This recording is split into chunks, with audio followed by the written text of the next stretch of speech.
Imagine this car with somebody who knows what they're doing. Oh my God!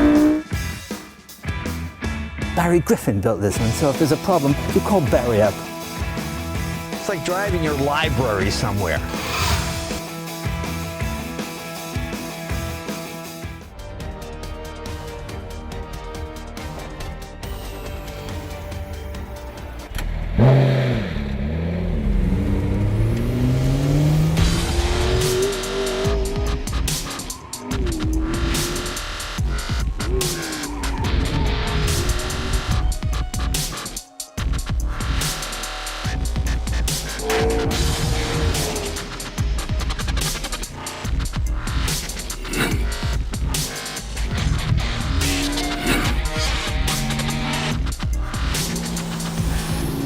Turbocharged engine, you normally might have some turbo lag, but with the electric motor, it fills the gaps and gives you instant torque straight away, and that's what you're feeling under your right foot now. It does. A bit more of a kick, doesn't it? It's like a rocket. Well, the 12C is the wife's car now. So, this is in the normal mode. This is your softest, most comfortable mode that you can drive on the street with. Of course, we've got a lot of modes to go, and we're on a track, and you should really try the race mode to get the most out of the car. But in the meantime, why don't you press that button and see what happens? Now I'm in, so the engine is off now, and I'm on pure electric, right? Correct. So you can easily exceed 100 miles an hour. So I'm not running through the transmission, am I? Yeah. I mean, but I'm not going through gears with this. You can do. So you just can't hear them. But you can go up through the gears. You've got a rev counter there in front of you, just the same. The power you've got in E-mode is the power of a normal hatchback saloon car. So if you've had enough of driving in E-mode, all you do is again press and hold the E-mode button. Hold it down? Yep. And that will re-invoke the petrol engine. There we are. Nice and smoothly, so it doesn't interrupt the balance of the car. That's more like it. You've got to be such an incredible driver to make the F1 do what it can do. I mean, this one has all sorts of traction control and ABS, and it does the shifting for you. You can actually go way faster in this than you can in the F1. But the F1 is a totally different car from a totally different era. This is the first truly modern car of the 21st century. So I find that really exciting with the hybrid technology and all. It won't be long till major city centers, a lot of European cities will probably ban cars that put out a certain amount of emissions. Well, with this car, you put it in E-mode, and you can drive down to the center of town just as if it was a Prius.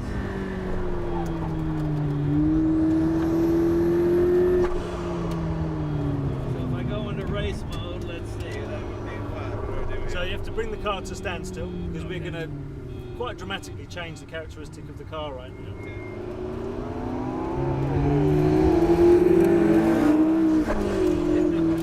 So now we're stiffer, but the ESP is a bit more open now, by the way.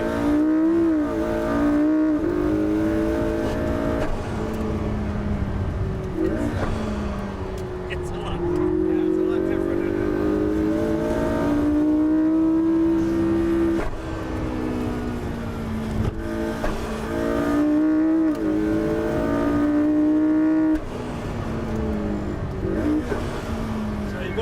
Grip, but a lot more freedom as well, so the traction control is much looser. It's amazing. It's unbelievable.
unbelievable.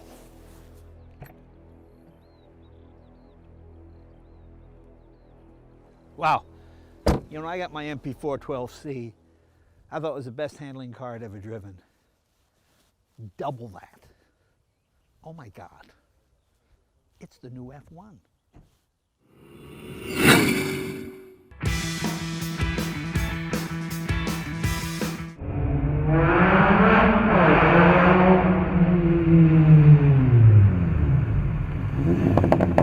You know, we like kind of wild, outlandish, perhaps even goofball stuff here. And this is a Mini Cooper. As you can see, it's obviously a racing Mini Cooper, but well, it has one really unusual thing that I think you will find fascinating. This is the kind of more money than brains project that I enjoy. You know, this is really cool. We'll show you what that is in just a minute. Let's meet the builder, designer, the owner of this car, Jacques Andres. Jacques, come in here. How you doing? Good, Jay. How are you? Okay, so we start out with a 2002 Mini Cooper, correct? Yes, sir. And as we know, Mini Coopers are front engine, front wheel drive, correct? Yes. Right, right. But that's not enough for some people. So you put another engine in the back. That's correct. Yeah. Another Mini Cooper engine? Absolutely. 2 of 2. Okay. Everything's got 2 except for steering wheels. Oh, all right. Very good. So why not just a big 327 Chevy in the back there? You want to keep it Mini Cooper? Couldn't afford that much horsepower out of one engine. Okay. So I thought if I had 2 affordable engines, I could meet up to that horsepower reliably. Okay. Yeah. So is it a matter of taking the front wheel drive of the front wheel drive Mini, literally turning the whole package around and dropping it in the back? It's not as simple as that, but is that the basic idea? That's kind of the basic idea, and actually they go in the same direction because Right. we're still pulling the same direction. Right. But pretty much the same. You know, all I had to do was make the mounting points and the cooling system and Right. kind of the front of the car and the back Yeah. with the rear suspension, but it actually has front suspension in the rear as well. Now, when you turn the key, are you starting each engine individually, or they both start at the same time? Individually, yeah. This car's 2 individual packages. So if the last 3 hours of your race event, Yeah. one kapoots entirely, you can disconnect the shift lever on that particular power plant interesting. and run either the front or the rear engine Oh, I see. to finish the event rather than throwing in the towel. I see. Well, it's fascinating. And how complex is this? The gas pedal, the throttle works on both simultaneously. That's correct, right. Okay. And again, they are fly-by-wire, so electronic gas pedals. right. So I'm not dealing with cables going to carburetors just aligned correctly. So it's actually worked out quite easily. Right. Yeah. Okay. Yeah. Well, it's fascinating. How about the transmissions? How does the shift linkage work there? Yeah, well, easy enough too, because this was always a big barrier with the old cars. You know, this is a model of what they did in the 60s with the original 20s, and they called them 20s. And Right. so we've, you know, kind of taken on that name for them as well. And the battle back then was mechanical linkaging, a bunch Right. of brackets and Sure. pivoting points and so forth. They only lasted about a half an hour if you were lucky, right? The modern engines are mostly shift by cables. So those push-pull cables, like for boats to turn the deal back and forth.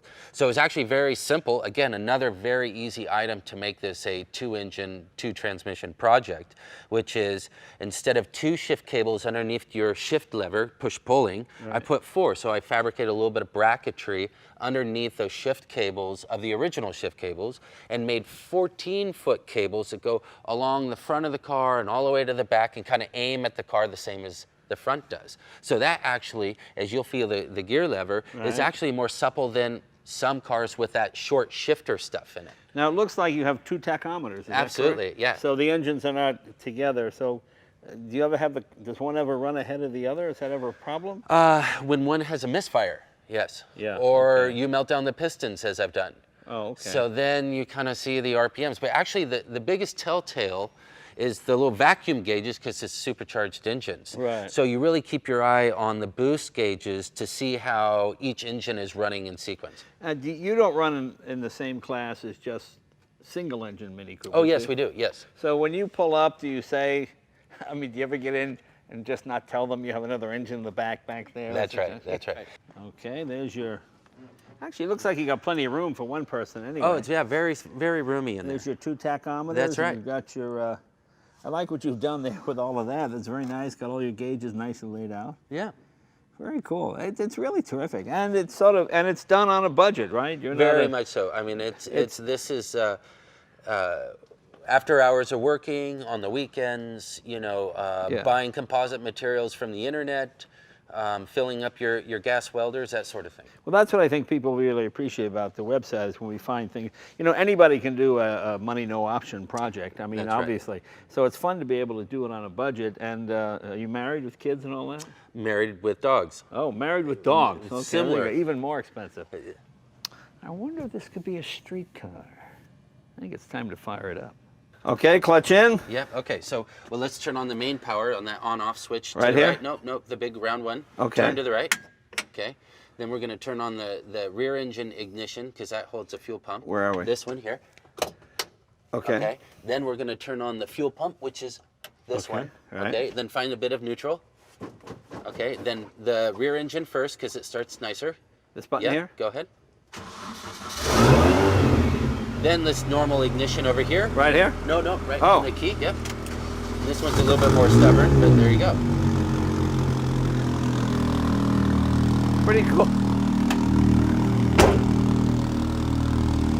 See, I felt the right. regular Mini was getting too good a mileage, so I want to put another engine in.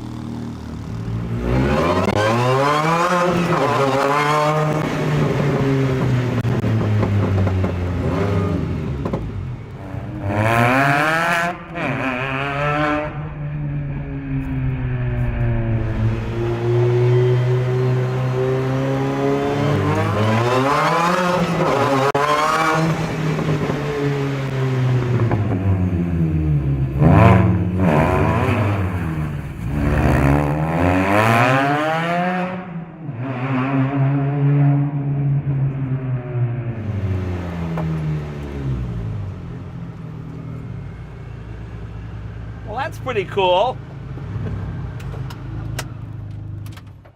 Well, let's think. You know, you got to make this streetable. I'm sorry. This is the ultimate canyon carver. Boy, it's a lot of fun. Boy, it's got a lot of grip, and it's got it feels like 500 horsepower. Oh yeah, great. No, it really pulls. It's I mean, it's too bad we can't really take it out on the street, but.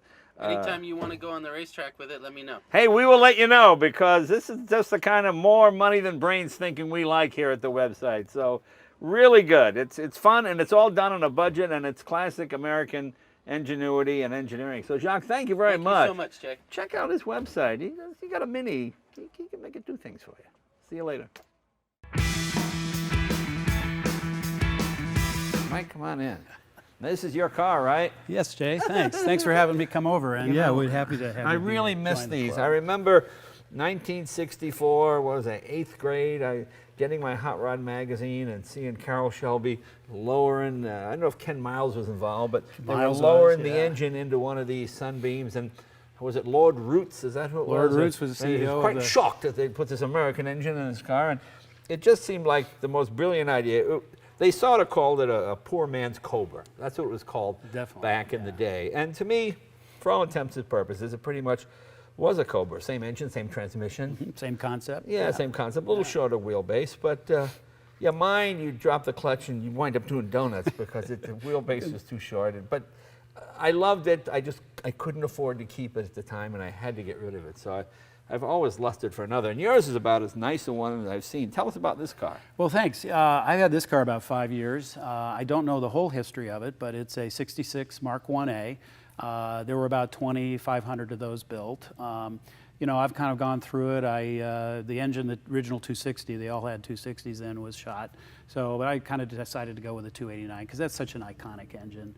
And so I drive it, I autocross it, you know, it's kind of a daily driver, and we have a lot of fun, and the club has a lot of activities. We even have a parts warehouse where we get some parts made that we can't find elsewhere. Because a lot of people might not know this. This car was pretty successful when it came out, but what happened was Sunbeam got bought by Chrysler. That's right, yeah. And that was what, maybe in 66? 67. 67. In no way was Chrysler going to sell and warranty a car with a Ford engine in it. And I remember Chrysler had the 273 V8 that went in the Barracuda. but I think the distributor was at the wrong end. Distributors are the wrong It end. wouldn't fit in this car. Did they ever build any with it? I think they built a couple to try, but Yeah, it didn't quite it just make wasn't it. going to work. So the car became just a what, a 2-year-only car? Well, 3. I guess. 3.5. Yes. The last year was the Mark II. They put the 289 in it. Right. Chrysler actually was selling them, and the Pentastar was on the fender of Right. about half that production Right. run. But I mean, the irony is they're warrantying a Ford powertrain longer than Ford did back Right, then. right, So, yeah. This So- would never do. Yeah, it was a shame because it was a great idea. You know, this is back in the day when hybrid meant something totally different than it does now. Hybrid back in the 60s meant an American engine in a European car, like the Monteverdi, like the ISO, like any of those cars. And like the Cobra, the for Cobra, sure, the yeah. Cobra certainly, and of course the Sunbeam Tiger. And for the longest time, these cars were stuck in the area between $12,000 and $20-something thousand. And then in the last couple of years, they seem to have sort of hit their stride, and people are going, "Oh my gosh, what have I done? I've got to go back and find my first girlfriend." You know, and so they wind up now they're up in the $50,000. Yeah, a really nice one, 50, 60. Yeah, pretty I amazing. think there's a lot of debate in the community. You know, some of us don't want them to go into 6 figures Right. because then you kind of can't enjoy them. And then there's others who kind of wonder, well, everything else shall be touched, you Yeah. know, was gone into stratosphere. So you sort of have mixed feelings. But it's very affordable. Parts are available. Right. The drivetrain, of course, is all Ford stuff. Yeah, and we were talking just the other day about the generator. A rebuild kit is what, $29? $29, yeah. Yeah, I You mean, know, try that it's- with your Ferrari. I can or- get parts down at AutoZone. you Yeah, know, for all that because it's stuff, yeah. basically a Ford with the European drivetrain. Yeah. That is a custom wheel, I imagine, correct? Yeah, it's a Moto Lita wheel, Yeah, which Moto was Lita, yeah. actually period correct, and, Okay. and there were a lot of dealer added on options back then. They were generally called LAT or LA Tiger because Right. Hollywood Sports Cars was the purveyor of those. Yeah. Those included headers, dress-up kits, posit tractions, traction bars, an amazing array of stuff. Yeah. Those, if you are restoring a car and you can find some of those that are authentic, they're real finds. Yeah. And this has a few of those. Yeah, probably the biggest bugaboo about this car is the wheelbase is a little short. It is. It's 87 inches. Yeah, which for is- all the power it had, it was pretty- kind of a yeah. and the more power you put in it, the more that exacerbates the short wheelbase. You wind up kind of doing You can this all swap the time. ends pretty easy. But you know, as a fun car to just drop into second gear, put your foot in, and feel that long torque pull on it, it's a lot of fun to It drive. is really. Yeah, it's a poor man's Cobra for sure. Yeah, and, yeah. And what rear end did it use? It was a Dana 44 Okay. with 288 rear axle ratio, which seems pretty tall, but the original wheels and tires were 13s. Yeah, yeah. Most folks have gone +1 or +2 today. I still have the original wheels and tires, but it's like driving on some, Yeah, you know, yeah. bicycle tires. Yeah. Did you ever think of putting the 5-speed in it? I thought about it. Some do. Yeah. It's pedaling pretty fast on the freeway. Yeah. One thing that helps is I have a little bit larger diameter rear tires, so Okay. that underdrives it or overdrives it a little bit. But a Tremec 5-speed is a pretty popular Yeah. modification. And it's amazing how simple cars were back in the day. This was considered a well-equipped sports car. It had roll-up windows, ooh, a radio, oh my gosh, and a top that actually sealed from the elements. Yeah, I mean, there's no head No head restraints. of any kind. But they were actually, compared to their competitors at the time, like Triumphs and MGs, the cockpit's a little roomier. Yeah. They had telescoping steering wheel. They Right. had flow-through ventilation. And The those are seat mo- height is Those are modern seatbelts. those are correct? modern seat belts. So when I got it, that was the first thing I was going to put in. And this is the first car I ever saw this Tiger stripe on it, too, going over the hood that way. Yeah, I don't know the whole story on that stripe. Yeah. There was a kit that went a Tiger stripe that went over the tail, and that was a LAT option. A previous owner put these on. I was going to take them off, but then everybody says, no, I kind of like them. And Are those mini light wheels? these are Panasports, but Oh, Mini Panasport, Lights okay. would have been Yeah. the choice back in the day. Let's open the And, hood. Let's take a look under the okay, hood and see what we great. got here. I remember on mine, to change this rear spark plug, didn't you have to go in under the... Yeah, there's a little rubber door. plug in Yeah. the driver's footwell. That's the easy one to get to. The Yeah, rest of right. them, Yeah. I've got the scars to prove. Billy, when that rubber plug is out, your foot is on fire. It's like, You want to seal up the firewall I really, just really remember well, driving on a so. date and a woman going, "Stop, get out!" And this woman just got out and went, just tried to get some cool air. She was so hot from driving in this car. What do you have on there for carburation? It's a Holley 600 CFM, which is Okay. correct for the day. They came with 2-barrel auto lights, but in the day, everybody tossed those out. They put on a Edelbrock F4B manifold, and this is basically the same manifold.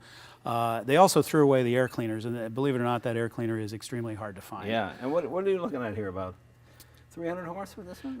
Yeah, actually 288 at the rear wheels, which is about 320 at the crank. It's a real nicely healthy done. motor. Very You have to nicely light done. the fuse real careful. Is this a single master?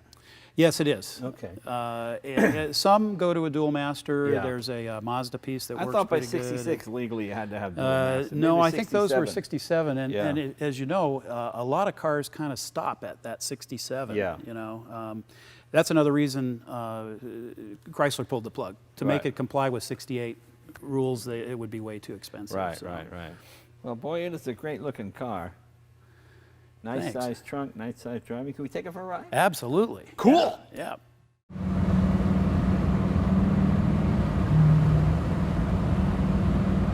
And a great looking car, just that classic sort of English look, and I love this green color as well. It's not exactly British racing green, is it? What is it? Well, it's a little more blue than the Yeah. the Sunbeam title for it was forest green. Yeah.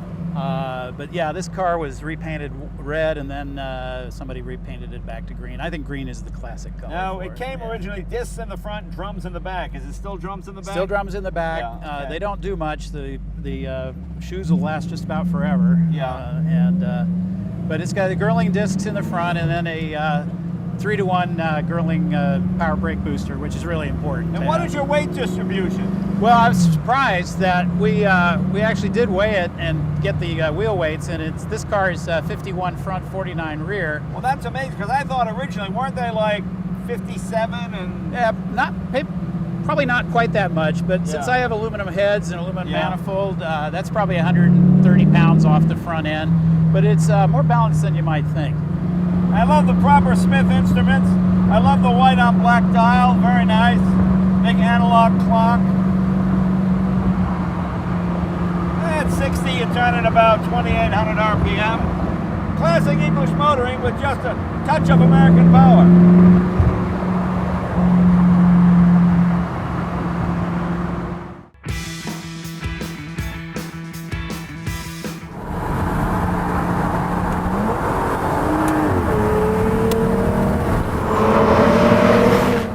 Welcome to another episode of Jay Leno's Garage. If you've been to this website before, you know we are huge Aston Martin fans.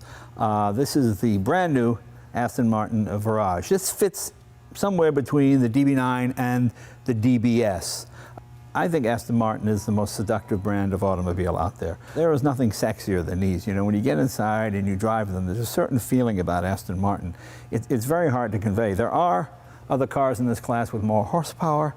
There are some that are faster, but none as seductive as the Aston Martin. I guess what they've done here is they're at the point now, they've been very successful, and they're coming out with cars to fit in between the range of cars that they have. And this one is right in the middle. This combines the sportiness, I guess, of the DB9 with the luxury of the DBS. It rides like the Rapide, extremely comfortable car. It's a true GT car, I would say, more than a sports car. And I don't mean that in an insulting way, because a lot of people buy sports cars, and for some reason, they're not really happy with them because they're too hard-edged. They're just, for every day, you know, the wife or the girlfriend or whoever thinks this car rides a little rough or it's a little noisy. This is a car that can do on the road what a sports car can do on the road. You've got a sports setting on the dashboard. You press that button and it makes it all a bit more hard edge. Exhaust gets a little bit louder, suspension tightens up, that type of thing. It's got the carbon ceramic brakes, nicely styled wheels, Pirelli P0 tires. You know, you take this on a long trip and you just want to keep driving. That's the fun thing about it. It's hard to convey. It's the kind of car you look at it and it's extremely good looking, extremely sexy. When you drive it, it just sort of wraps itself around you. It's got 4 seats. Well, I guess if you have some very tiny friends, they could sit in the back there. I love the orange stitching. I understand there is also a sport option that deletes the rear seats and puts in some kind of buckets. I wouldn't want any other seat than this. Extremely comfortable. I drove a DBS with the sports seat in it, and I thought they were too hard. They didn't fit the car to me. It's not a track type car. It's not that type of automobile. It's just something to be driven from LA to San Francisco, stay off the highway, take Highway 1, you know, take the fun roads up through the mountains. Let's take a look around the car. As you can see, the doors open sort of up and outward, making getting in and out extremely easy. One of the most beautiful interiors I've ever seen. Over 200 man-hours go into building each one of these, 70 man-hours alone in the interior. You can either go fully automatic or your paddles as well. 6-speed transmission, nice size steering wheel. One of the best looking dashboards. I love the white on black gauges. I love the little increments. It's a nice balance. Astons don't have a key. They have what they call an emotion unit. And it's glass. I mean, it's very cool. You put that in, and it starts the car up right there. Big V12. Let's take a look under the hood here. You're not going to be changing plugs in this yourself, okay? It's just not going to happen. But then you don't have to. These cars go 100,000 miles without a spark plug change. As you can see, extremely rigid. You've got this cross brace here as well as here. These V12s are built in Germany, hand-built. Fantastic motor, 490 horsepower, about 420, 450 foot-pounds of torque, something like that. But it makes 85% of its torque way down low, so you never feel as if you're missing out. Weight distribution is 50-50. Weight distribution is perfect. It's got a transaxle, so you've got that perfect 50-50 weight distribution. Now, this wonderful little hand-built in England by Barry Griffin. Barry Griffin built this one, so if there's a problem, you call Barry up. You get his home number. Barry, come down here and take a look at this. But that's Aston Martin. I mean, I like that sort of hand-built quality. I like knowing who the guy is that built my engine. You either get that kind of stuff or you don't. Actually, not a bad sized trunk, actually, for this type of car. To me, you can't beat the Corvette for obviously trunk space because that whole glass area lifts up. But this is actually pretty good size. You get a couple of small suitcases in there, or golf clubs if you like that type of thing. This is a fast car. This car tops out about 186. I'm so sick of this top speed stuff, 209 versus 212. I mean, it's ridiculous. To me, as I've said a million times on the website, all the fun happens between 40 and 120. And this is where this car has got plenty of grunt. All that torque is available at that speed. Let's take it for a ride. As you can see, it's got a great sound.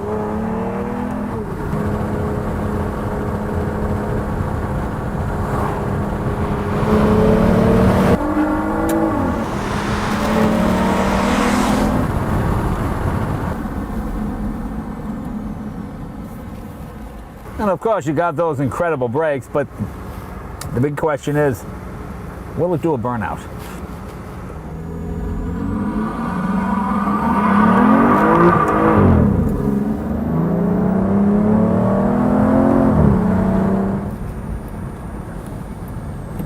Of course, at 70 miles an hour, you're barely turning 2,000 RPM.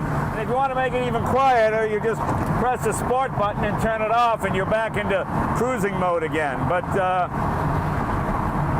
everybody should drive an Aston Martin at least once in their life, just so you know what it's like. This car is not cheap. It's about $209,000. That's a lot of money. Still cheaper than a DBS, but you know, it's one of the great automobiles of the world, and Aston Martin is one of the iconic marks of the world. And as I said, it's a company that was floundering not that long ago, and it's even come back so strong and with such a terrific product. You know, this is a completely modern car. There's nothing old or old-fashioned about it. The chassis, the weight distribution, everything is just done the best as it can possibly be.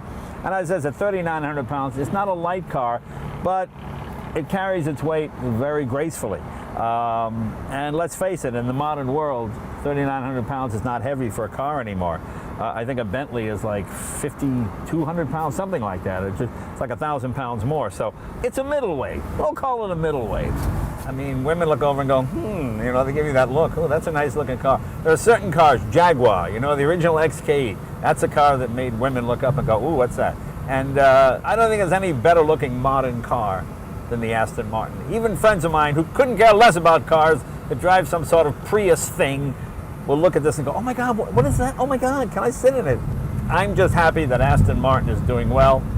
It's amazing, in the last 10 years, they've produced more cars than they did in the whole history of their manufacturing up to that point. Just an iconic automobile.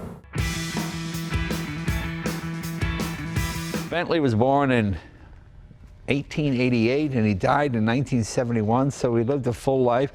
He lived long enough to see his cars win Le Mans 5 times, and then they kind of fell into bankruptcy and he had to work for other companies. But then near the end of his life, he got to see the club was formed, the Bentley Drivers Club, and of course, Bentleys became revered marks, and he was, you know, just welcomed anywhere he went, at a concours or whatever. So it was nice to see. Had no children, married 3 times, but he had no kids. He is one of 9. He's the youngest of 9 kids born in 1888 to fairly wealthy parents. He was always an engineer, even as a young man. He apprenticed with the Great Northern Railroad in England. Let me show you what I'm talking about. He was a locomotive engineer first. And you can see the sort of locomotive-like qualities in this engine here. Although this is an enormous engine, it is only 6 cylinders. There's no head gasket because there's no head. It's all one solid piece. This is how you get around blowing head gaskets. These are your carburetors, or carburettor as they call it. This is an auto-vac.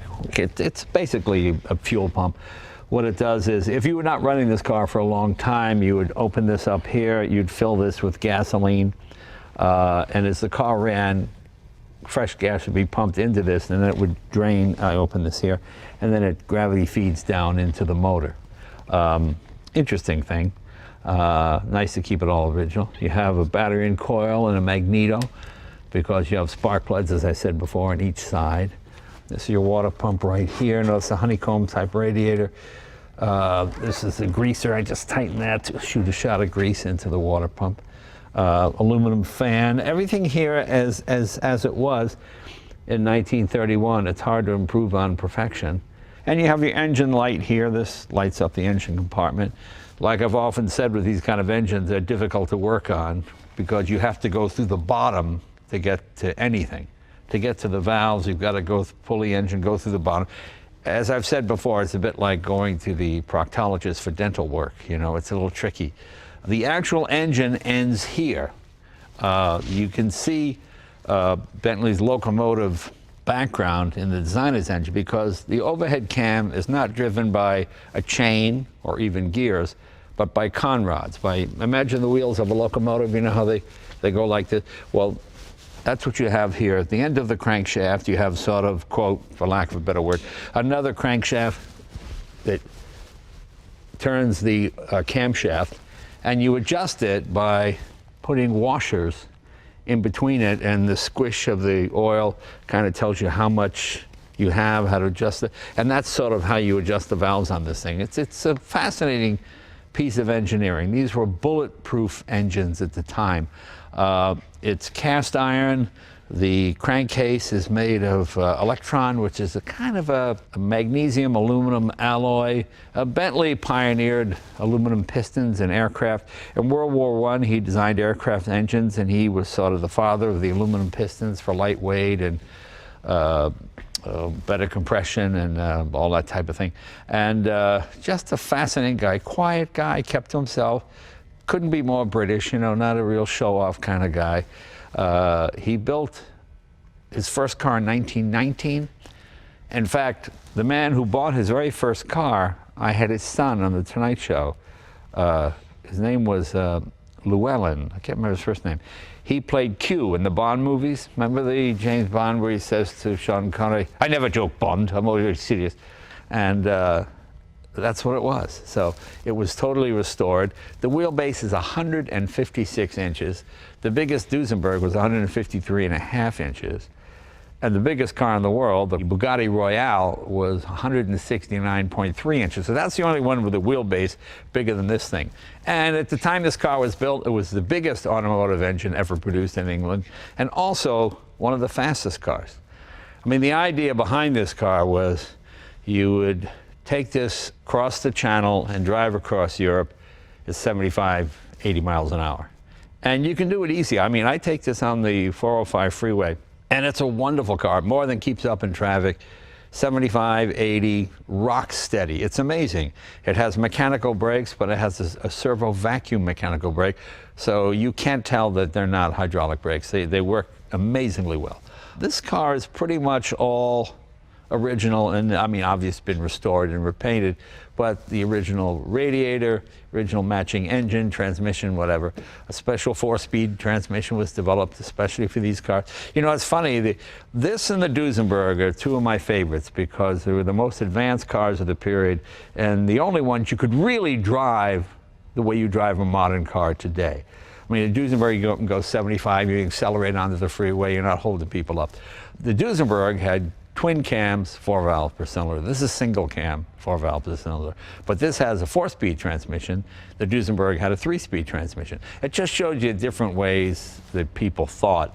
Americans did not like to shift. The less shifting you had to do, the more prestigious or more powerful the car was, you know.